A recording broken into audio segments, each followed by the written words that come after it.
पौराणिक कथा के अनुसार त्रेता युग में राक्षसों और लंका का राजा रावण था तथा उसके नाम से तीनों लोकों के प्राणी कांपते थे। उसके अत्याचार इतने बढ़ गए थे कि स्वयं नारायण को श्रीराम के रूप में अवतार लेना पड़ा था। रावण ने कई विवाह किए थे और उसके पुत्र पुत्री भी कई थे। इसमें से मेघनाथ रावण की सबसे पहली और मुख्य पत्नी मंदोदरी का पहला पुत्र था। इस तरह से मेघनाथ लंका का मुख्य राजकुमार और भविष्य का रहा था। मित्रों, मेघनाथ के जन्म की कथा बहुत ही रोचक है, क्योंकि मेघनाथ के जन्म के समय लंकापति रावण ने सभी ग्रहों को उसके 11वें घर में रहने का आदेश दिया था ताकि उसका जन्म शुभ नक्षत्र में हो। किंतु आखिरी समय में शनि देव ने अपनी चाल बदल दी व 11वें से 12वें घर में प्रवेश कर गए, जो अंत में मेघनाथ की मृत्यु का कारण वही बना था। तब शनि देव से क्रुद्ध होकर रावण ने उन्हें बहुत मारा था। जब मेघनाथ का जन्म हुआ था तब वह सामान्य बच्चों की तरह रोया नहीं था, बल्कि मेघों बादलों के समान गरजा था। इससे खुश होकर रावण ने उसका नाम मेघनाद रख दिया था, अर्थात बादलों की गर्जना। मेघनाद का विवाह शेषनाग की कन्या सुलोचना के साथ हुआ था तथा सुलोचना एक नाग कन्या थी। इस प्रकार जब मेघनाद बड़ा हो गया तब उसने गुरु शुक्राचार्य की सहायता से अपनी कुलदेवी निकुंबला के समक्ष 7 यज्ञों का अनुष्ठान किया था। इससे उसे कई अस्त्र शस्त्र प्राप्त हुए थे, जिसमें एक दिव्य रथ था जो उसके मन की गति से किसी भी दिशा में उड़ सकता था। साथ ही उसे अक्षय तरकश व दिव्य धनुष प्राप्त हुए थे, जिसमें बाण कभी समाप्त नहीं होते थे। इन यज्ञों से उसे जो मुख्य शस्त्र प्राप्त हुए थे वे थे भगवान ब्रह्मा का सर्वोच्च अस्त्र ब्रह्मास्त्र, भगवान विष्णु का सर्वोच्च अस्त्र नारायण अस्त्र व भगवान शिव का सर्वोच्च अस्त्र पाशुपति अस्त्र। इन तीनों अस्त्रों को प्राप्त करने के पश्चात वह अपने पिता रावण से भी अत्यधिक शक्तिशाली हो गया था। जब एक बार रावण देवराज इंद्र से युद्ध करने गया हुआ था, जिसमें इंद्र ने रावण को हराकर उसे बंदी बना लिया था। जब मेघनाद को ये पता चला तो उसने इंद्र से युद्ध किया व उन्हें पराजित कर दिया।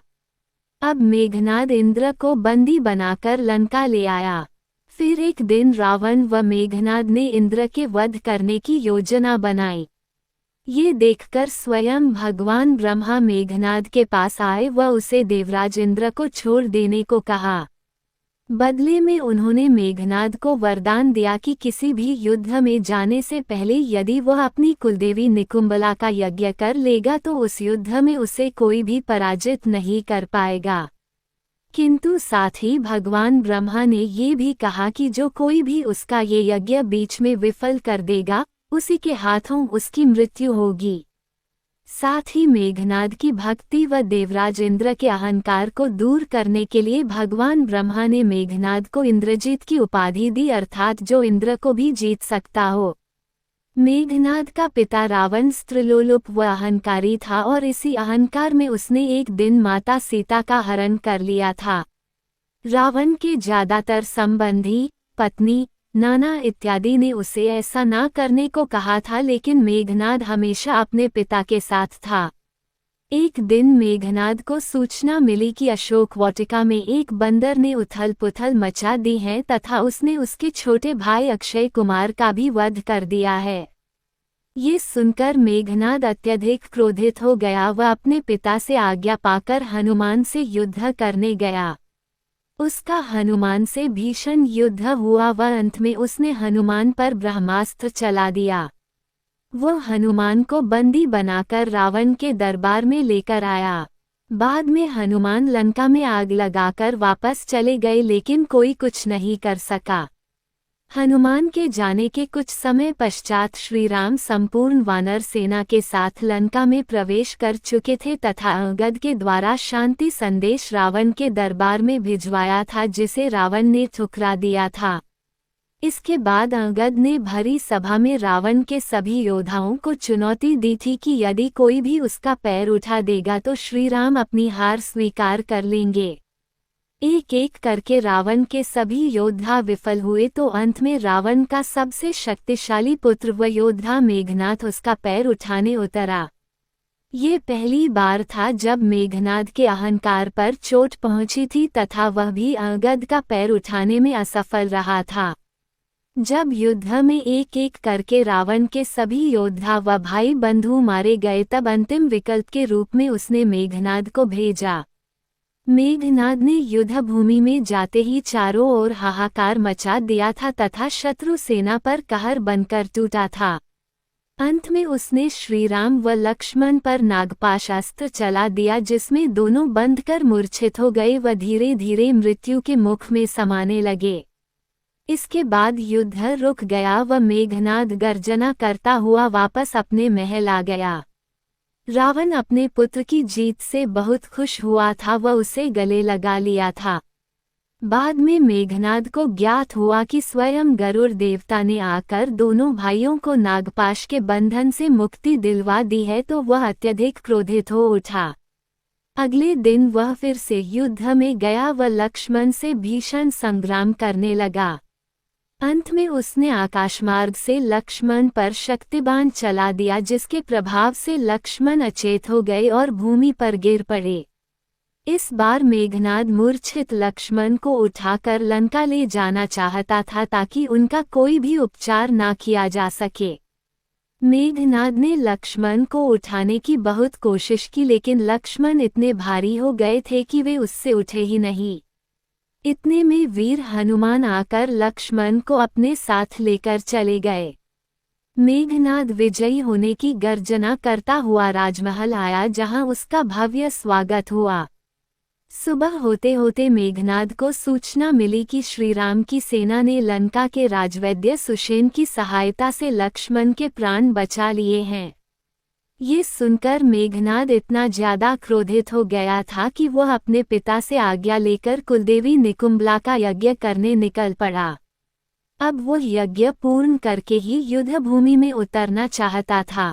यज्ञ करने का स्थल लंका में एक गुप्त जगह पर था जहां वह अपने 7 सैनिकों की विशिष्ट टुकड़ी लेकर गया था। जब वह यज्ञ कर रहा था तब अचानक से श्रीराम की सेना ने लक्ष्मण के नेतृत्व में यज्ञ स्थल की भूमि पर आक्रमण कर दिया तथा उसके सभी सैनिकों का वध कर दिया। मेघनाद ने फिर भी यज्ञ करना जारी रखा लेकिन अंत में श्रीराम की सेना ने यज्ञ भूमि में आकर उसका यज्ञ असफल कर दिया। ये देखकर मेघनाद अत्यंत क्रोधित हो गया तथा अपने रथ में बैठकर तेज गति से युद्ध भूमि के लिए निकल पड़ा। तथा तीसरे दिन भी वह लक्ष्मण के साथ भीषण युद्ध कर रहा था तथा यज्ञ विफल होने से अत्यधिक क्रोधित भी था।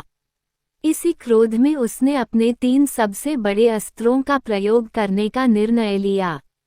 उसने एक एक करके लक्ष्मण पर ब्रह्मास्त्र, नारायण अस्त्र व पशुपति अस्त्र छोड़े लेकिन वे लक्ष्मण का कुछ नहीं बिगाड़ पाए। मेघनाद जानता था कि ये अस्त्र हमेशा सफल रहते हैं लेकिन इनका भगवान शिव, आदि शक्ति, नारायण, ब्रह्मा, शेषनाग व उनके अवतारों पर कोई प्रभाव नहीं होता। जब उसने लक्ष्मण पर उन तीनों अस्त्रों का कोई असर होते नहीं देखा तो उसे ज्ञान हो गया था कि वह कोई सामान्य मनुष्य नहीं अपितु भगवान का एक अवतार है। ये देखकर वह तुरंत युद्ध भूमि छोड़कर राजमहल में अपने पिता से मिलने गया और वह तेज गति से रावण के पास पहुंचा व उसे सब घटना बताई। उसने रावण के सामने स्वीकार किया कि श्रीराम कोई और नहीं अपितु नारायण के अवतार हैं और अब उसे माता सीता को उन्हें लौटा देना चाहिए। वह अपने पिता की भलाई चाहता था लेकिन रावण ये सुनकर उसे दुत्कारने लगा व उसे काय की संज्ञा दे दी। अपने पिता के इन कटु वचनों को सुनकर मेघनाद बहुत निराश हो गया और उसने एक वीर की भांति युद्ध में मरना उचित समझा। उसे पता था कि वह नारायण से नहीं जीत सकता इसलिए आज युद्ध में उसकी मृत्यु निश्चित थी। वह अपने माता पिता व पत्नी सुलोचना को अंतिम प्रणाम कर युद्ध भूमि के लिए निकल पड़ा।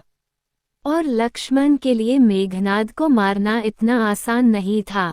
मेघनाद वापस आकर अपनी मायावी शक्तियों से फिर भीषण युद्ध करने लगा। जब लक्ष्मण उसे मारने में लगातार असफल रहे तो उन्होंने क्रोधित होकर अपने तरकश में से एक बाण निकाला व धनुष पर चढ़ाकर उसे यह प्रतिज्ञा दी कि यदि श्रीराम सच में एक धर्मात्मा है, यदि मैं सच में श्रीराम का एक अनन्य भक्त हूँ तो ये तीर मेघनाद का मस्तक काटकर ही वापस आएगा। इसके बाद उस तीर से मेघनाद का मस्तक कटकर अलग हो गया और प्रभु श्रीराम के चरणों में जाकर गिर गया था। तब उसकी मृत्यु के पश्चात लंका में चीत्कार मच गया व रावण विलाप करने लगा था। उसके बाद भगवान श्रीराम ने मेघनाद के अंतिम संस्कार के लिए एक दिन युद्ध विराम की घोषणा कर दी व उसकी पत्नी सुलोचना अपने पति के मस्तक को लेकर अग्नि में कूद गई। मेघनाद का वध हो जाना रावण के लिए एक बहुत बड़ी क्षति थी और वह बुरी तरह टूट गया था। अब उसका कोई भी योद्धा नहीं बचा था तथा वो पूरी तरह से अकेला हो गया था। लंका की प्रजा अपने भावी राजा की मृत्यु से बुरी तरह निराश हो गई थी। श्रीराम ने भी लंकावासियों व रावण की भावनाओं को समझते हुए पहली बार एक दिन के युद्ध विराम की घोषणा की थी ताकि मेघनाद का संस्कार शांतिपूर्वक तरीके से किया जा सके। तो मित्रों, मेघनाद एक ऐसे योद्धा था जो शक्तिशाली, पितृभक्त व देशप्रेमी था। उसने सदा अपने पिता की आज्ञा का पालन किया। अंत में भी वह केवल आने पिता की भलाई के लिए उसे समझाने आया था। फिर भी जब उसके पिता ने उसे युद्ध करने का आदेश दिया तब उसने मृत्यु के सामने होते हुए भी भीषण युद्ध किया था और वीरगति को प्राप्त हुआ। तो मित्रों, हमारी आज की यह कहानी कैसी लगी कमेंट में जय श्री राम जरूर लिखें।